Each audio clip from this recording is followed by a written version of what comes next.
Glory be to God. Mukama yebazibwe nnyo. Balamusiza mwena mu linnya lya Mukama waffe Yesu Kristo. Twebaza Mukama Katonda kubanga mulungi n'okusaasira kwe kubeerera emirembe gyonna. Mukama ne tumwebaza kubanga abaleese mu nnyumba ye. Mwebale okubeera nti muzze mwenna ate ne mujja bangi bwemwe tumwekubireko mu ngalo mu linnya erya Yesu.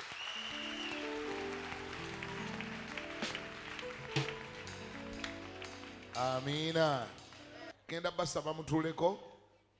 Lubereberye essula esooka olunyiriri lwa 26. Ngenda kusaba omusomi wa Bayibuli ng'alinaanye microphone ansomere. Lubereberye essula esooka olwa 26 lugamba bwe luti.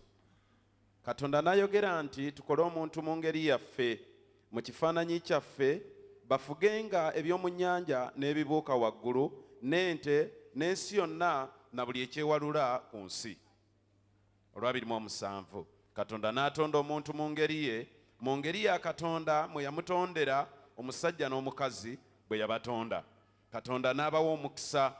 Katonda n'abagamba nti mweyongerenga, mwalenga, mujjuze ensi, mugirye, mufugenga eby'omu nnyanja n'ebibuuka waggulu na buli ekirina obulamu ekitambula ku nsi. Katonda n'ayogera nti laba, mbawadde omuddo gwonna ogubala ensigo oguli ku nsi yonna na buli muti ogulimu ekibala ky'omuti ogubala ensigo eri mmwe gunaabanga mmere. Olwa 3 n'eri buli nsolo ey'oku nsi na buli ekibuuka waggulu na buli ekyewalula ku nsi ekirimu omukka omulamu ngiwadde omuddo gwonna omubisi okubeeranga emmere. Bwe kityo bwe kyali. Katonda n'alaba buli kyakoze era laba kirungi nnyo. Ne buba akawungeezi ne buba enkya, olwo lwe lunaku olw'omukaaga. Mukama yebazibwe nnyo. Njagala kwogera ku kigendererwa kya Katonda bwe yali ng'akutonda. Ekyakutonza kye njagala okwogerako. Kaggula omukono gamba nti ekyantonza. Wandyagadde okumanya ekyakutonza? Kye njagala okwogerako olwaleero.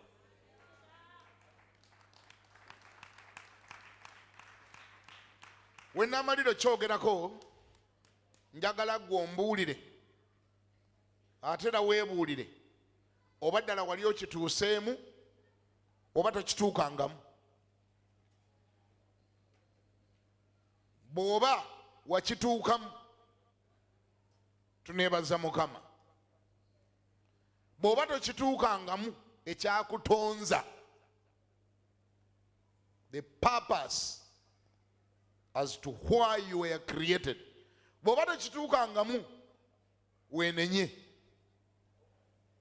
kubanga obeera disappointment eri Katonda. Katonda alina kye yakutondera.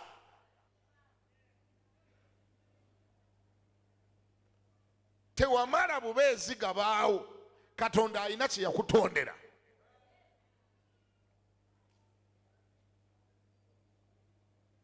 You did not just exist. You were created for a purpose. But the only challenge with the word purpose, when the purpose is not known, then the abuse prevails. Ekigendererwa bwe kitamanyibwa kiringa akazindalo kano kolaba nkutte baakakola olw'ekigendererwa. Naye singa obeera nako n'otamanya kigendererwa kya kazindaalo kano ka microphone kano, basobola okusiŋŋana nga okasosa ebijanjaalo kubanga kaakulanga ekisotta. N'abakubuza ne bagamba ki ekyo ky'okola nga nsotta bijanjaalo, ososa ki? Nti kino ekisotta ekizungu.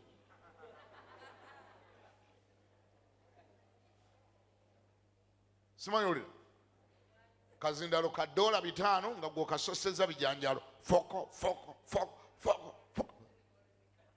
Nagandira kakolera kakola nga ekisotta. Ekyo kye kibaawo. Ekigendererwa bwe kitamanyibwa.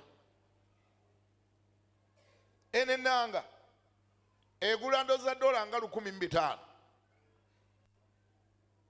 Singa ova gy'ovudde n'obeera nayo n'otamanya kigendererwa kyayo, osobola ogifula akameeza ka kyayi.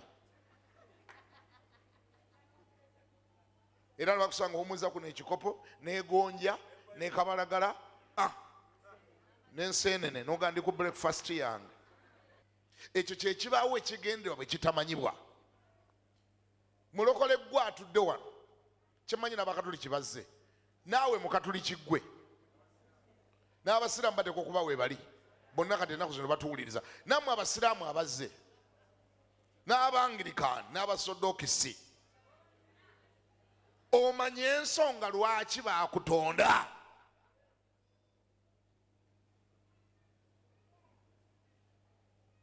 Buli ekigendererwa ekitamanyibwa, abuse is next. Linnya lya Mukama libazibwe. Bwe njogedde ku Bakatoliki nenzijukira kye nalabye kyatawaanyiza nnyo emmeme yange. Twansanze bambi abantu bangi nnyo nga batambula bava Ibanda ku bigere bagenda Namugongo kulamaga. Singa nabadde Kayihura bonna nadde ngenda bakwata mbasibe. Well, that's abuse. That's a great abuse of their lives. Abamu ng'omuntu lya talina na kyakulya naye ali mu kutambuza bigere ava Ibanda agenda wa Namugongo, n'omubuuza lwaki otambula. Mu bantu bonna abadde batambula, abakulu b'eddiini saabalabyemu, abasinga ogitegeera saalabyemu faaza atambula. Temwabadde bishopu, temwabadde Reverand. Bo e Namugongo batuukirayo mu mmotoka ezisiiya ate nga bava wano kumpi Lubaga. Mmotoka egenda esiiyaye bano abanaku ba Mukama bava Ibanda ku bigere. Yakuba na ssimu n'abuuza batuuse, ne bamugamba baabano batandise okutuuka oba batuuse. N'alyoka ajja ng'esiiya ne bagipaakinga wali n'avaamu ne bamuggulira oluggi n'atuula butuzi mu ntebe, emmotoka esibira ku ntebe ye. Bano n'obabuuza mmwe mwatta Yesu?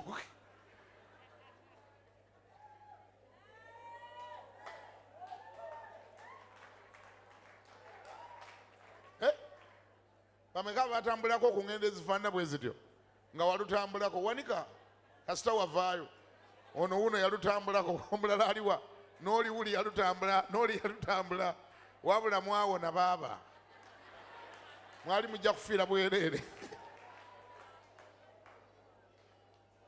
N'obuuza ekyo ekibonoobono Mukama yakiteeka ku abo bokka bo bafaaza tebakigabanako. Abaawule bomanya abafaaza ba Reverand ba Bishop bo ekyo ekibonoobono tekibakwatako, kikwata ku bali basajja bajja basibye ebikajjo n'egonja n'amayuuni. Kabaale kutu tujja kutuuka.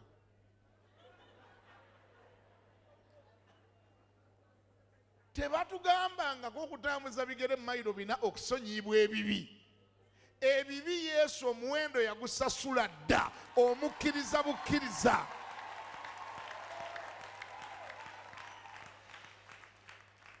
Gamba ndi amiina. Ogwo omuwendo Yesu yagukola atya? Toyongera kusasula. Ogwo Yesu yagusasula dda. Gwe kyokola ogenda bugenzi wali ku kawunta ey'eggulu ng'oga nti mbadde nzize wano mu linnya lya Yesu. Be baffe Yesu yasasulira, mbadde njagala bampa obulokozi bwange mbwetwalire.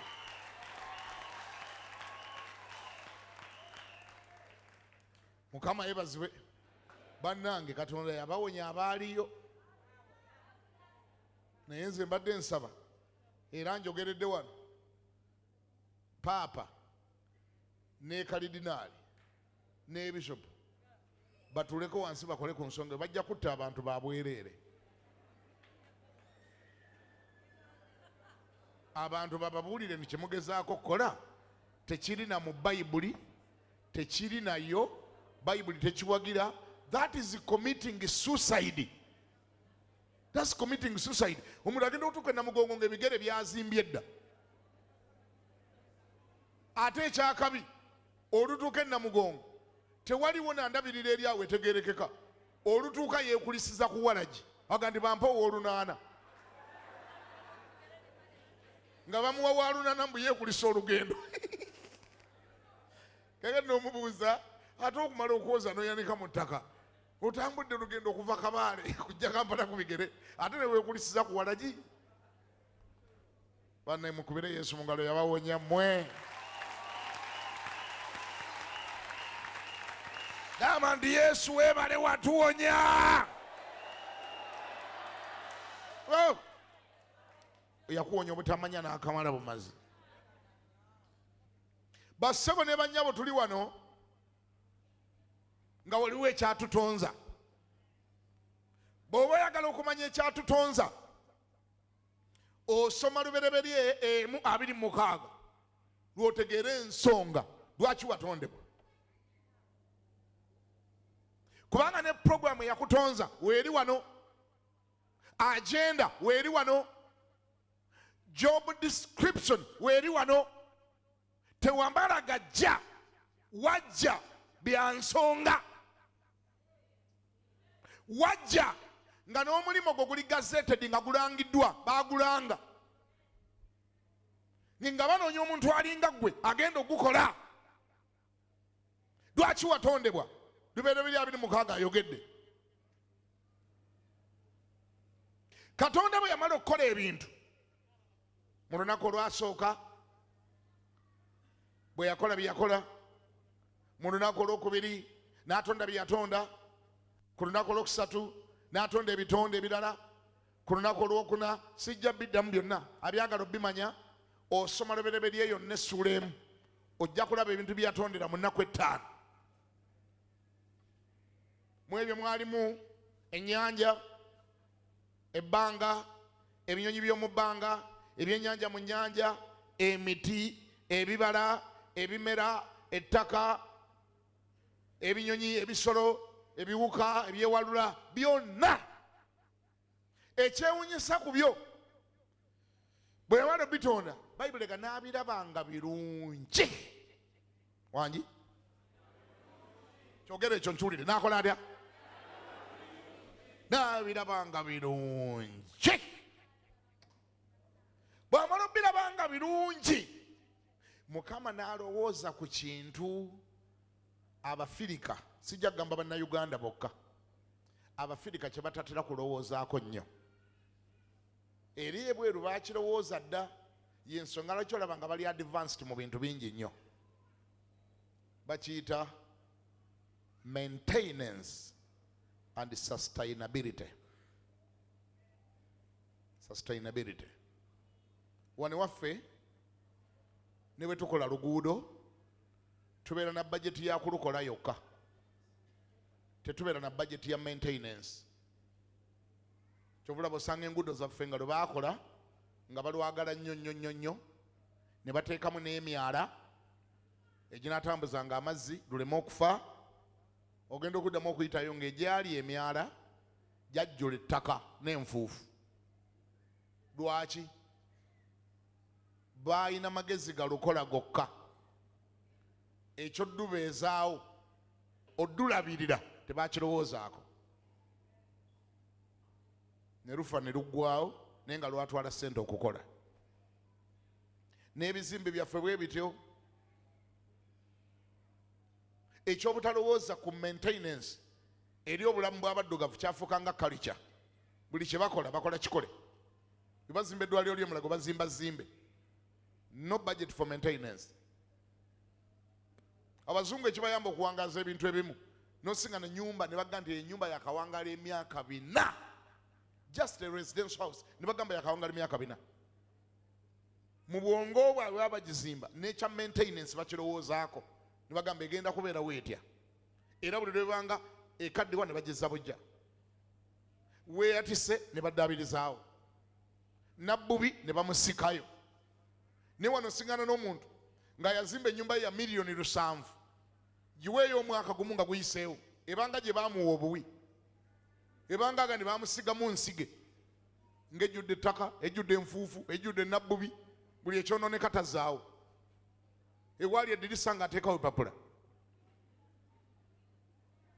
ewaali endabirwamu bibookisi ekya maintenance alaba ng'ekyonoono bwonoonyese naga ezo nga zigenda kuki ate awo sizimbamu empya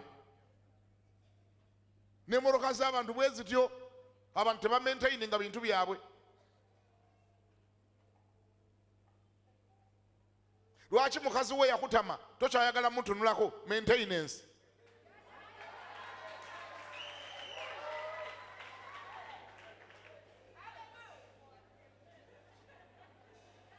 kubanga wali wamufunira ate yali anyirira nnyo ng'akukuba kuba yali alina ne kapafimu keyeekubanga nako kakkuba katakyaliko kikkuba kubanga ate yali awunyanga omukazi kati awunyanga omusota walowooza ku kyakumuwasa kyokka tewalowooza ku bya maintenance nti bateekamu akaviiri bateekamu pafyumu bateekamu akazigo bateekamu akagoye oyongeramukko kampulira abakyala nga bagamba nti haleluya gamba kune ndi maintenance kakati era olwa kalica embya ya maintenance abamu ezo sente yalabanga ayonoona ennyononaga shia omuntu gwe nawasa edda nga ataawo muteekamu enviiri za mitwalo 2 ayaggwedde okuwasa shia ate ezo siziteeka mupya sikulimba abasajja baliye mu kibuga naddala batali balokole ezo sente aziteeka mu malaaya afuna oli gw'atannafuna ye mukulu aga nti eza shia 2 awo gaba gagenda mupya 2 nga ngateeka ate mu kintu ekikadde ekyaggwedda kino ekikadde kisuubira kubeerawo kitya abaganda bawana abayimbi bagamba nti ekitooke kikola kitya kifa nsalira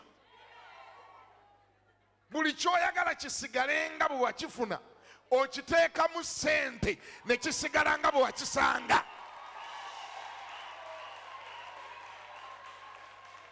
kampulira amina esinga ku eyo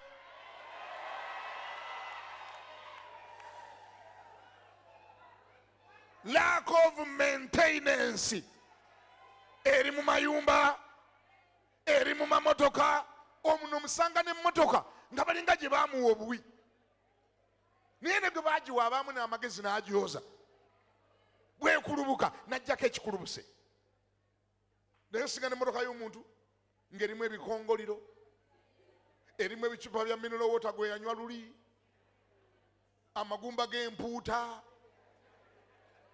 ebigodo ebikalu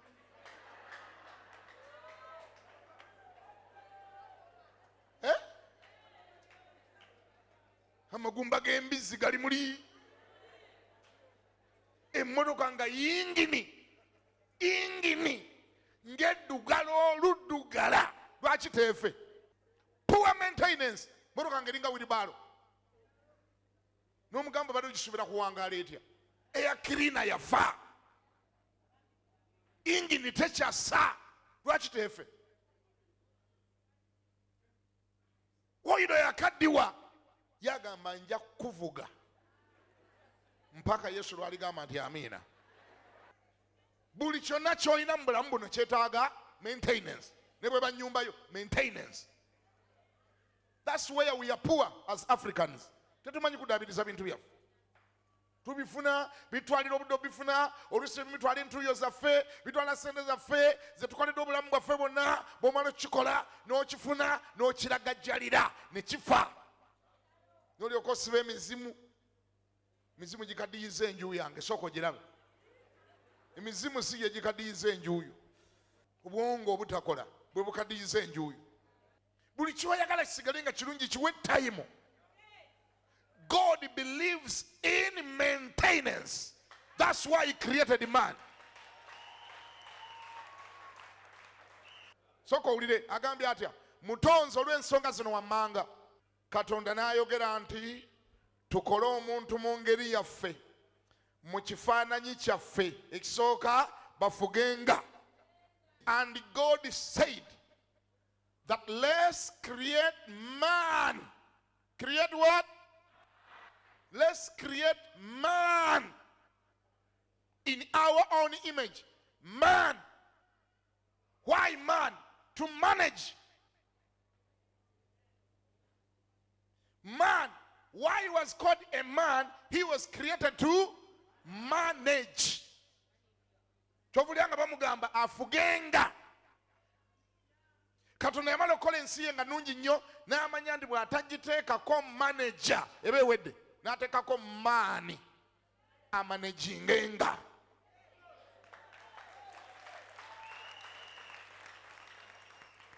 We are the managers of the sea, the land, and all the creation. Managers. Lwaki bisigala okusigalanga nga birabika bulungi nga bwe yabikola atya? Buli ekyo tetakikola tuba tumuleetinze down. You are here, number one, to manage the earth. Not the earth to manage you. Not the creation to manage you, but you to manage God's creation. Number two. Ekyokubiri agambye atya? Olwabiri mu omusanvu. Katonda n'atonda omuntu mu ngeri ye. Mu ngeri ya Katonda mwe yamutondera. Omusajja n'omukazi bonna babayita maani bwe kituuka mu Bayibuli.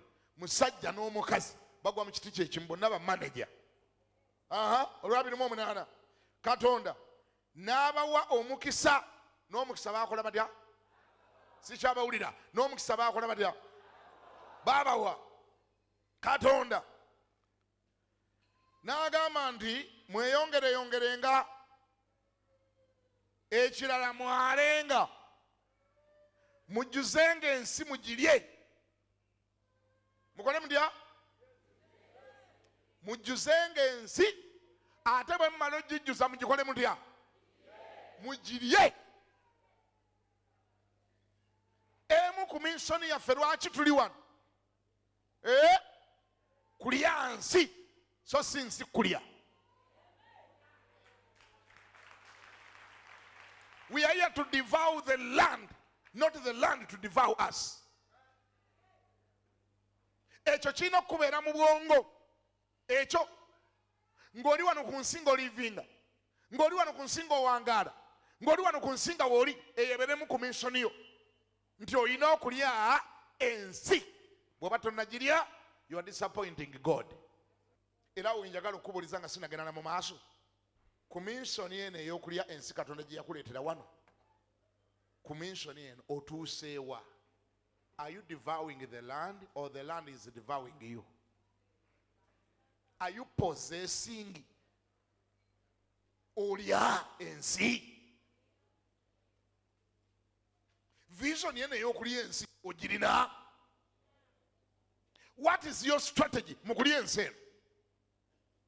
Otuuseewa mu girya? Oyina nteekateeka ki mu girya? Strategy yo yeriwa mu kugirya, kuba Katonda kye yakutondera kyakusuubiramu. Toteekwa kuva wano ku nsi ng'ensi yakulya. Toteekwa kuva wano nga tewayinaawo yadde jjiiko ku nsi, nga tewayinaawo yadde ekintu. Katonda akusuubira kulya nsi. Ogirye ku kkono, ogirye ku ddyo, ogirye buvanjuba, ogirye bugwanjuba. Waliwo ekyakayingira ngenda kigamba. Kino originally kye baali batondera omwana w'omuntu. Kino mweyongereyongere, mwalenga, mujjuze ensi ate era mugirye. Wulira ekiddako, mufugenga. Subdue the land. Control, subdue, take over. Have dominion. Created to have dominion. Dominion is authority. You are expected to be a man or a woman of authority. Mundayo bateekayo ekintu ekifuga. gyekiri oteekwa kuba mufuzi.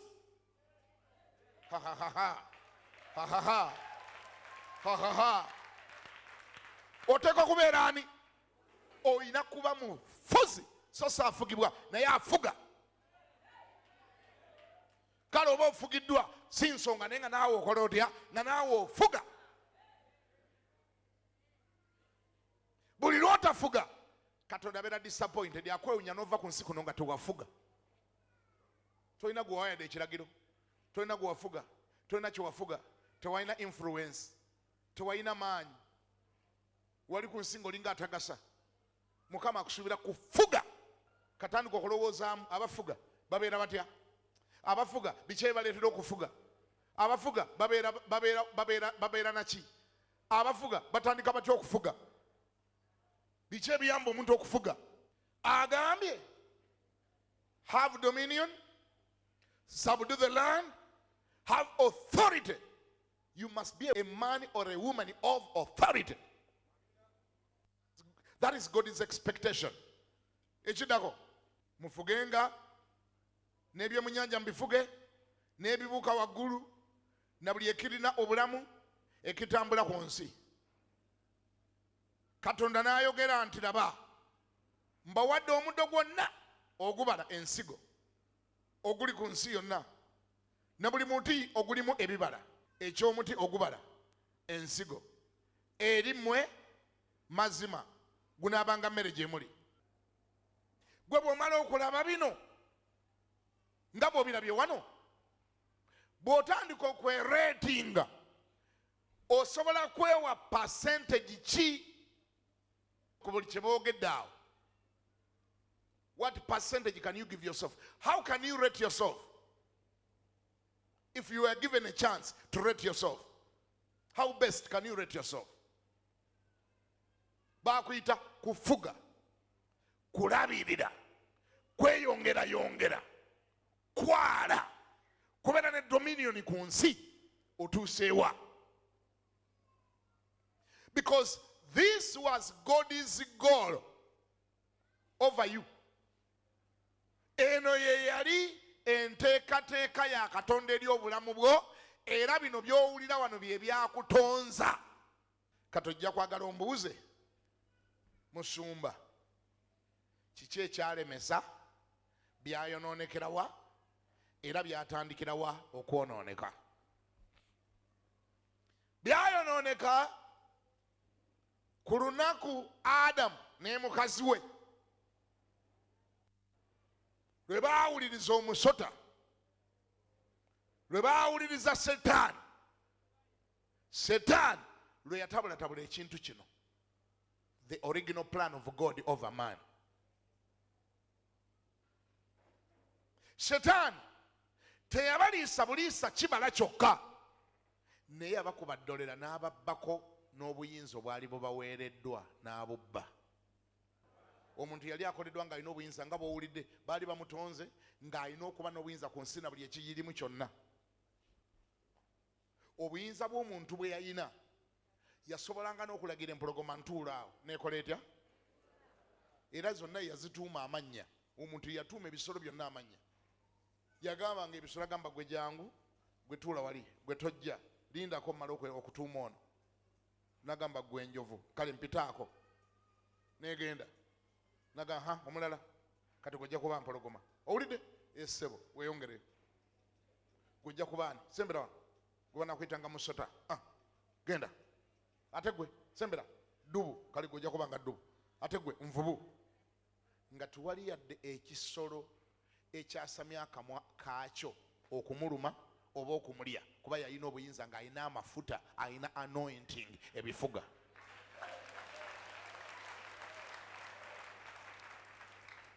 Omuntu bwe yagwa, kye tuyita okugwa, omuntu bwe yagwa, obuyinza obwo bwonna bwonna yagwa nabwo bwamuggyibwako Setaani n'abubba. Era Setaani mu kuliisa omuntu ekibala yali tatayiminga kirala kyonna, yali atayiminga authority eyo. Era Setaani omulabe n'asucceedinga mu kubba authority eyo n'agibba ku muntu. N'omunaaba ng'alina okulwala, songa luli yali alina okulagira endwadde ne zigenda bugenzi, omuntu n'aba ng'alina n'okufa, songa luli yali asobola okukomaninga okufa ntogeza n'onsemberera, ku luno ng'alina n'okufa, ku luno ebisolo byeyalagiranga n'atandika okubidduka, omusota nga begujjanga ateekayo, embwa bwejjanga emugoba, empologoma bagirengera ng'alina okwekweka naye ng'ate yagituuma, omuntu ng'alina okudduka, buli kisolo kyonna ekiri ku nsi, buli ekitaali mufuze kyatandika okumufuga. Era n'okutuuka olwaleero ebyali biteekeddwa okufugibwa bye bifuga abantu. No wonder abamu bayitawo nnyo ne bagendera ddala n'ekulevo essemberayo ddala eri wansi naddala bayingira obusamize, bapuluvingira ddala nti bye baali bateekeddwa okufuga wamma ddala kati bye bibafuga. Osinga n'omuntu ng'alina wansi emmese eri mu kibbo gy'atakwatako naye ng'alina ogyanika, mese enfu. Omulala n'omusingana ng'alina omumwa gw'enkoko mu kiwato, enkoko gye yali ateekwa okufuga kati nga yemufuga. Omulala n'omusingana ng'afukamirira omusota ogwafa. Buli kyonna kye yali ateekwa okufuga omuntu bwe yagwa kyatandika omufuga. Gamba yakune ndi kitalo, sikyabawulira, gamba ndi kitalo. Mukama yeebazibwe olwa Yesu Kristo.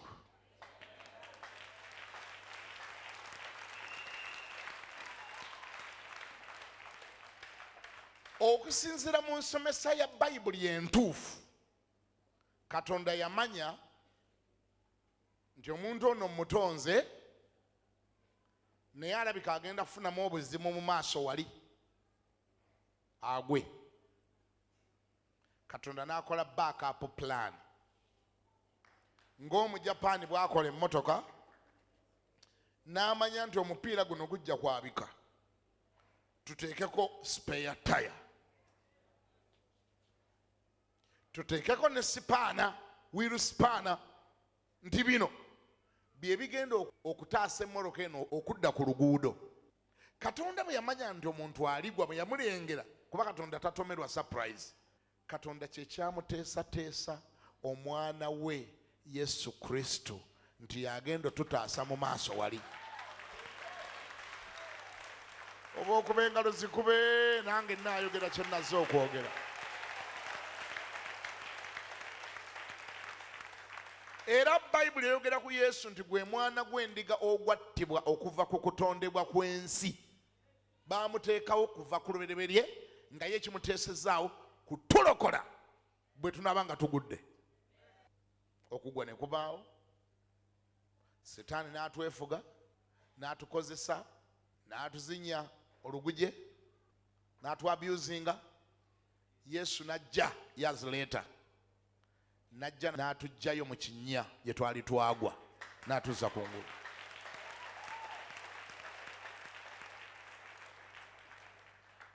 Kye bayita okulokoka oba okulokola, olokola ekyo ekibaddewo naye nga kigenze mu meesi. Bw'obanga obadde otambula n'ogwa mu kinnya kya fuuti 6, tugambe twala ekyokulabirako, wavudde ewammwe ng'osula Ntebe n'otuuka e Kajjansi n'ogwa mu kinnya nga baakisibye mu luguudo nga tewategedde, kya fuuti 4. Omuntu oyo akuggyayo mu kinnya gwe bayita omulokozi. Twasimbula nga tulina gye tulaga. Waaliwo gye twali tugenda, ekkanisa mu mpulire, abalokole mu mpulire, waaliwo gye twali tulaga. Twagwa bugwi kwa akisidenti. Yesu najja nga ekimuleese kutuwonya akisidenti.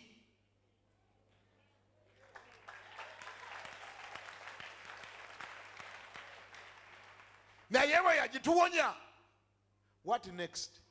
Kaakati kankulage kye bayita ekkanisa, how the church got stuck. Era kiki kazannyo ky'omulabe ke yazannya. Twala ekyokulabirako. Singa obadde ova Mbalala ne mulinya baasi yammwe bulungi mujja Kampala.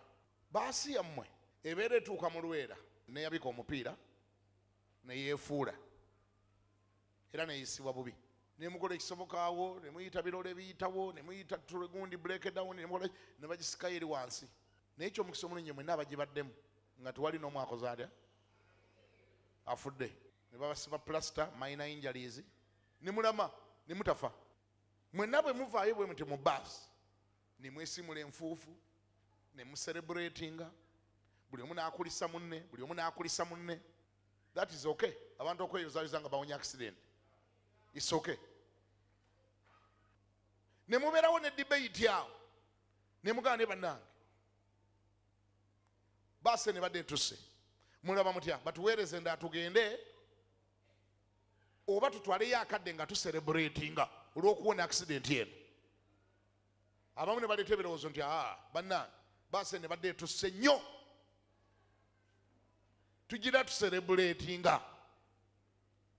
Ne mugulaawo akabuzi ku muliraano ako ne mukookya, olunaku ne luziba, ne muteekawo butenti ne mubusulamu.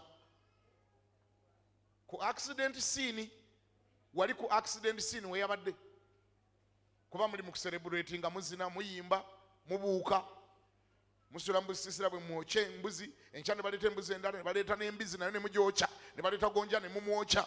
Accident scene 2 days, 3 days, 4 days. Bantu babayitako babasanga bagamba nimwe mukulike bannange kiki ekyabadde naye na babaasi yabadde basse bannange baasi yabadde bannange mukulike nnyo bagandi era bannange tukulike ne muyiwamu awo oluyimba olubakulisa, ne muzina ne mwokya embuzi endala, ne muzina ne mwokya enkoko endala. Lunaku lwakuna wiiki celebration, wiiki bbiri celebration zigenda mu maaso, ne muyiya ennyimba eziragira ddala nga bwe mwawona accident. Naye ekibuuzo, accident yali main objective yammwe bwe bwali mutandika?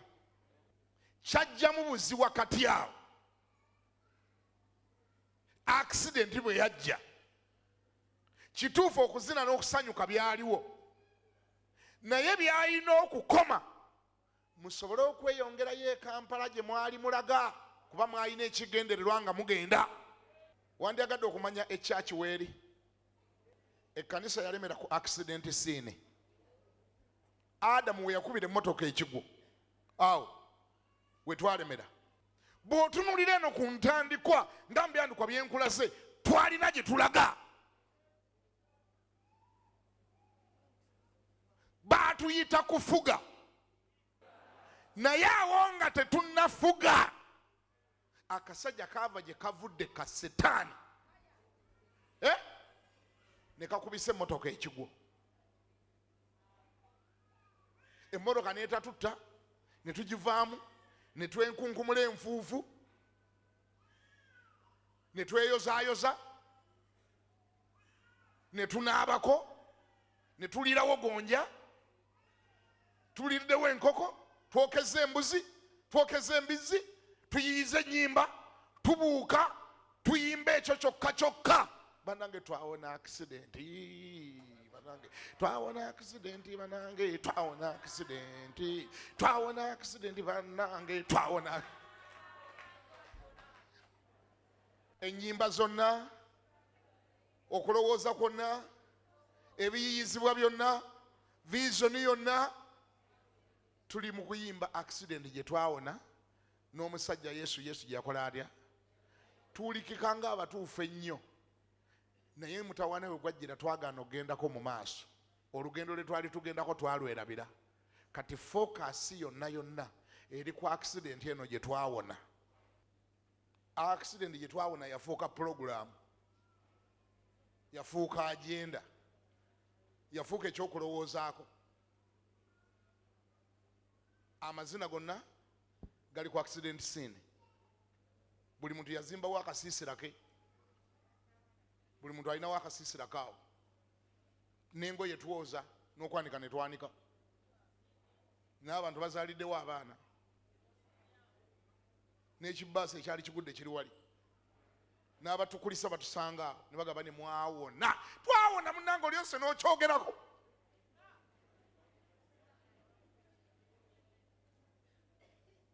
naye bwe twali tunagwa ku accidenti twali tulagawa where were we going kuba kati ebintu ebirala twabirekera abantu balala be babikola. You are not anywhere in leadership. You are not anywhere in dominion.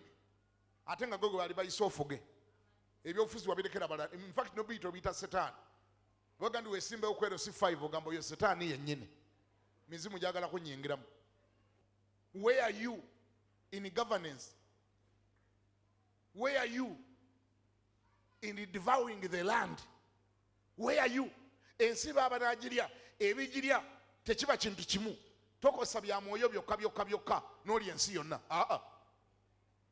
Oteekwa okuparticipating nga mbiwerako. Ekisooka mbyo bw'oba onoofuga ensi Bayibuli egamba nti omugagga afuga abaavu. Economically olina okuba positioned bw'oba onoofuga ensi. Economically mu byenfuna olina okuba nga oliko wooli. Naawe ng'olinayo abantu nga 8 b'olagira nga ne bwagamba mufukamire musinze Yesu wange bafukamira nga ne bagandi mwenna saawa emu n'ekitundu nga mwatuuse dda wano mu kampuni ti tusooka kusaba ne tulyoka tukola. Number 2 tulina okuba abeeteeseteese bwe tuba tulifuga. Abafuga beeteekateeka depending ku level kw'oyagala okufugira.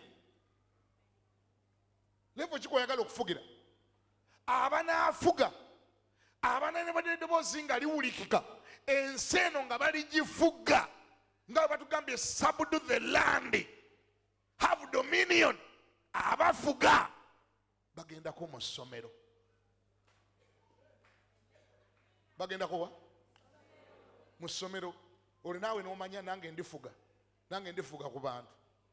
Naddala mwe bakyalina opportunity esoma musome. Tewejjayo nga bukyali. Teweesikaayo ndi kamala okwokya ku kasooli. Bw'oba olifuga yongera ku bitabo. Naawe ogendeko mu kafo banaagambira nti kati oyo gwe mulaba ye dayirekita wa gundi wansiiwo nga waliyo abaliyo.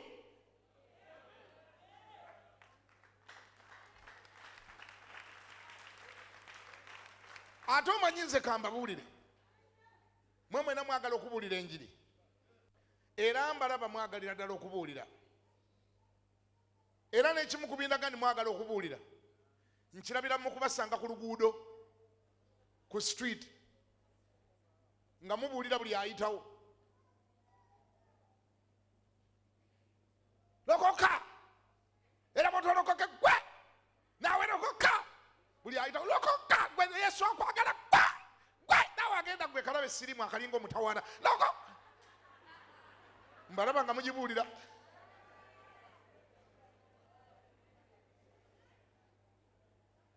Abamu bawanika na bipande bagitaddemu obukodyo kati bawanika ogupande gunene nagira bwati. Ebigambo byonna byanaayogera n'abiwandika ku kipande kiraga nti babisomereko wano naye nkooye.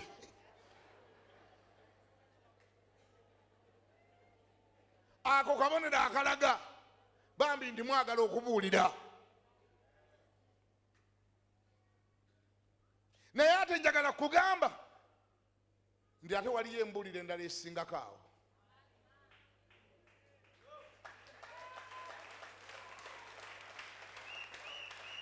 Ngambako ndi amiina.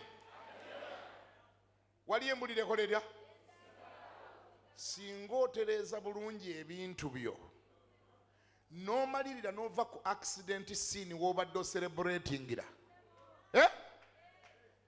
n'ogendako mu maaso eri n'obeera strategically positioned wangi Katonda agenda kuwa okwogera n'abantu nga n'okutambula tebatambula nga bonna batudde wamu nga bawuliriza ggwe. Ani awulira ngambeko nti amiina?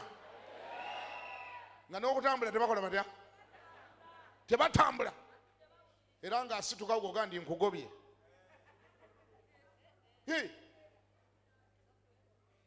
Koloneriyo kyakulabirako kirungi nnyo.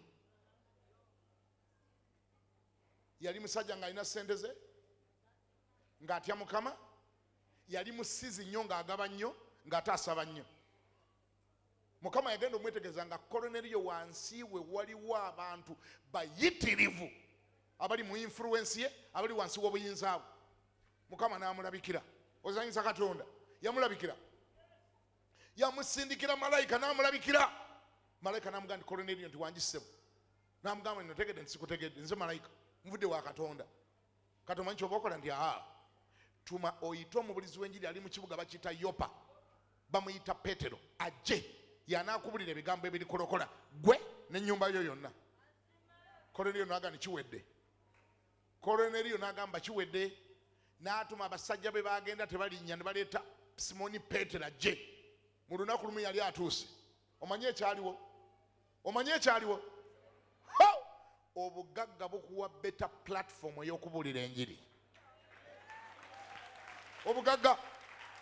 Obugagga status ekuwa okwogera n'abantu bayitirivu omulundi gumu. Yalagira bulagizi n'agamba nti buli amanyi nti akola wano okutemya n'okuzibula, ngenda okumaliriza okutunula eno, okukyuka okudda eno ng'otudde awo. Authority. Gamba yakune nti authority. Andi bagamba have authority on earth. Koloneriyo n'alyoka atuuza abapakasi be bonna, abakatuliki, abasiraamu, abangirikaani, bonna n'abasamize ne batuula nga tewali avaawo. Abyagala n'atabyagala ng'ali awo. N'abagamba njagala obbaniriza okwaniriza omusajja ono atukyalidde gwe bayita Petero, agenda kubabuulira enjiri mwenna, ate mwenna mbasaba mubuulirize, siraba yasumagira. Muntu ogu bantu bameka abo? Muntu ogu aviirako abantu abawera ebina okulokoka, kye bayita influence. Muntu omu aviirako abantu bina kulokoka, bonna ne batuula ne bawuliriza nga tewali asagaasagana. Kitegeeza nti Koloneriyo mu lunaku lumu asobola okuwangula abantu abakutawanyiza emyaka 10 ng'oyimirira ku luguudo ogezaako babuulira enjiri, naye nga bw'oyogera nabo be bagenda bonna bayitawo bagira bati kana balaba nno omulalu, laba omulalu oyo, balaba muki, balaba mulalu. Naawe ogenda okwanga bakuyitako nnyo, bonna bw'oyogera nabo tebayimirira, oyagala mugamba ebigambo bisatu awulirako kimu n'atambula, ati nakyo takissaamu kitiibwa, naawe n'otabuka n'otandika obbavuma. Kalaba ogutwe, lokoka.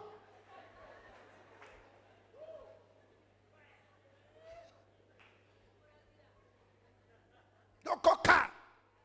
Abasirimu bwe yakanuunanuuna konna. Ng'onyiize naawe onyiize.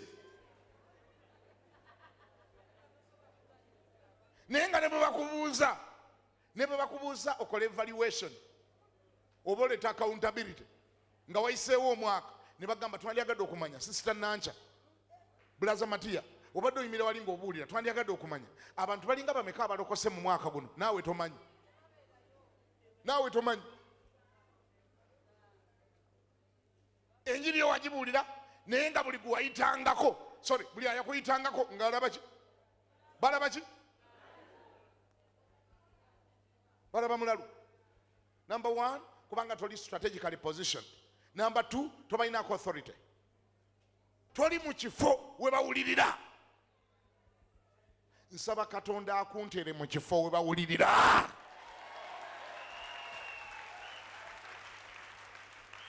Gambako nti amiina. Nsaba Katonda akola atya? Akuntere mu kifo we bawulirira. Mukama akunteera ebintu mu ngalo ebinaakusobozesa okubuulira enjiri mu linnya erya Yesu. Haleluya. Baakuyita kufuga, naye ofuga ki we twogerera? Obwero si bwakulema, obwero si tubwakulema, obwero si siri tobulowooza nga nako, ku kyalo kyomwe tolowoozangako nakuba kansala, tolowoozangako nakuba secretary wa LC oba meya tobolootanga, oli awo mulokole wa Mukama. Ebyo byansi toyagala mbu kuyingirira setaani, naye setaani bwa tomuyingirira yajja kuyingirira. Oba tosobola kufuga bajja kufuga. Bw'oba tosobola genda in place and position of authority, dominion and rulership and power, abanaatuulawo bajja kulagira. They will tell you what to do. Maliriza bwe nti, church, rise. Rise from the accident scene.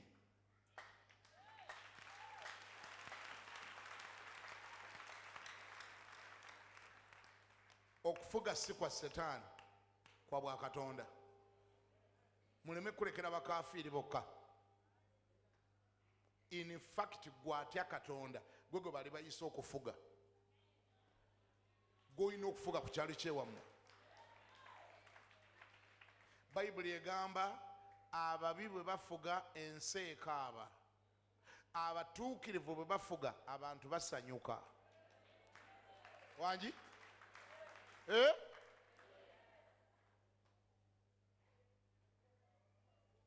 Ensi ekaaba nga ababi bafuze. Mbabuulidde omwaka gukyali 2015. Njagala bamu okummwe Katonda bafuseko amafuta okuyingira ebyobufuzi. Mugolokoke mbiyingire mu linnya erya Yesu. Njagala 2016 ogenda okutuuka wano nga tulinayo bammemba ba parliament be tulaba wano, ba kansala, ba women kansala, ba LC1, LC2, LC3 chairman, secretary, treasurer. Ngambako nti amina. Yengeri yokka gye tusobola okuzikizaamu nonsense yenna agenda mu maaso. Ne muli eno mwena mwekutera bwekuteezi, mwekweka wansi wa mmeeza, wabula muli eno mulagira bali mu parliament be mutalonda, abatasoma Bayibuli. Bannange mwogere ku bisiyaga ebyo bannange. Mubitugambireko. Babikugambirako balokole. Balokole. Katonda gwotya. Gwe batya gwotya. Bayibuli gyosoma gye basoma. Balinamu kye batya Katonda. Bwebanga ensi eneeterera, abalokole mbasabye mwenna nga bwe muli wano, mulowooze ku lunyiriri lwe mbasomedde.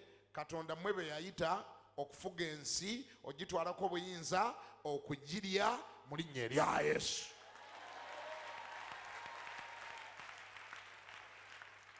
Nga mmaliriza, balina kye boogeddeko ekyokulya ensi.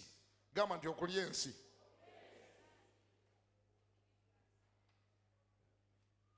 Bwe bali ensi tobeera na kayumba kamu ako koolina. Tobeera na kapoloti kamu ako koolina. Bw'oba oli ensi economically, tandika okugula amataka. Agamu gagule mu kyalo, amalala gagule mu kibuga. Tobeera na nnyumba emu. Eyo gy'osulamu bweweza emyaka 15, ekinene nnyo 15, ng'ogisengukamu ng'ozimba endala. Eyo ng'ogiteekamu abapangisa. Ng'okyusa ekyalo. Ng'ogendako ku kyalo ekirala. Oleme kugagira ku kyalo. Ojja gagirako. Amina. Muyingire investments. Va ku level y'okusula obusuzi mu nnyumba. Tandika oziteekamu ssente z'ogenda kati eyo nagimala. Mwe nali nsula myaka 15 gye nasulamu, nagivaamu, anti n'ekirala yali ebeera bwayise. Kati navaayo nadda Lubaga. Ng'ogenda ate owunyirizaako ku mpewo y'e Lubaga ng'olaba bw'ebeera. Omala okusulako Lubaga myaka 15, tekigaana kuvaayo. Ate n'ogenda osulako wa? Muyenga. Kololo. Ey'e Lubaga gyeri. Erimu ki? Bapangisa. Nga naawe osulako e Muyenga, oba e Kololo, olwo nga babuuza abali e Kampala nga naawe wanika omukono.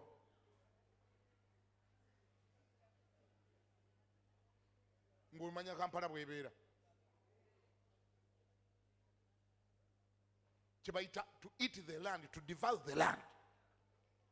Kwe kulya ensi. Kaakati wano woolaba, twebaza Mukama.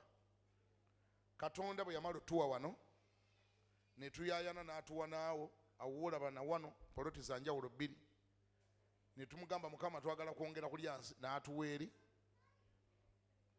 ne tumugamba Mukama twagala kwongera kulya nsi ne batuwa wali waggulu wolaba mu kirasha olwo tugaziwa tuli ensi ennaku ezo ntugamba Mukama give us more land kubanga gwe wakyogera wano mugaziwe muli ensi ne batuwa wali wolaba kati we tupakinga Katonda n'atuwaawo ate obaddewo ng'atuwaawo ennaku ezo ne tusitula okukkiriza ntuge Mukama na wano kuba twali tusoose kutunula wano aba wano ne bakeerewo Ggonda Katonda gandi wano nitandika eno kati tubadde tukyali eno bano baagonze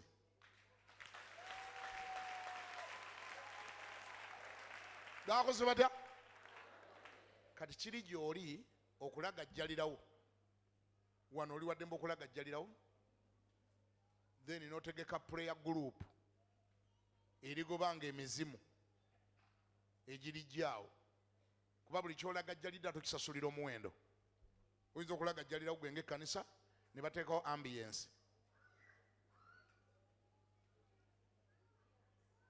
ne bateekawo siriki ne bateekawo anjenwa awo ate oba n'obuyinza obuganda nti temwejja giteekawo waba waabwe ne bagikuteekaawo kuteekerawo awo ekidongo ne bakusimulira endongo awo ne bakunama awo wonna kati ate ne mulonda prayer group eneesabanga paka lwe mulifa omanye emizimu gy'olagajjadde okugoba ng'okozesa ky'olina oba ojja gigoba emirembe n'emirembe so nga nze naawe bwe tuba twegasse ne tukkiriziganya ne tugamba katulye ensi eno ku lwa Mukama wangi ogwo omuzimu yonna egyali badde awo tukwatayo sente zaffe entono ne tugigoba lumu ne gigenda ne tulema kumala budde na myaka mingi nga tugoba mizimu tugigoba lumu nga tuguzeewo mbasabira mwenna mukule ate mbasabira mbeere ne ssente mu linnya erya Yesu teeka gula omukono gwo ga nti ayi Yesu nkwebaza kubanga ngenda kubeera omu ku abo abagenda okutambula n'ekkanisa okulya ensi eno otuyise okugirya mu linnya erya Yesu kubanga ekyo kye watutondera kye watuteerawo Setaani yali yakibba n'obuyinza nga yabubba naye Yesu bwe yatulokola mu akisidenti eyo Yesu teyatulokola bulokozi kyokka n'obuyinza obwali bwatubbibwako wabutuwa Yesu nkwebaza olw'obuyinza obwo obuyinza obwo leka buleme kuba bwa bigambo bugambo naye bulabikire mu ebyo byenkola bulabikire mu influensi yange bulabikire mu byenfuna byange mu ssente zange mu buyinza bw'ompadde mu society ayi Yesu neetaaga obuyinza obwo neetaaga obufuzi obwo kubanga bwe wampitira mu linnya erya Yesu amiina.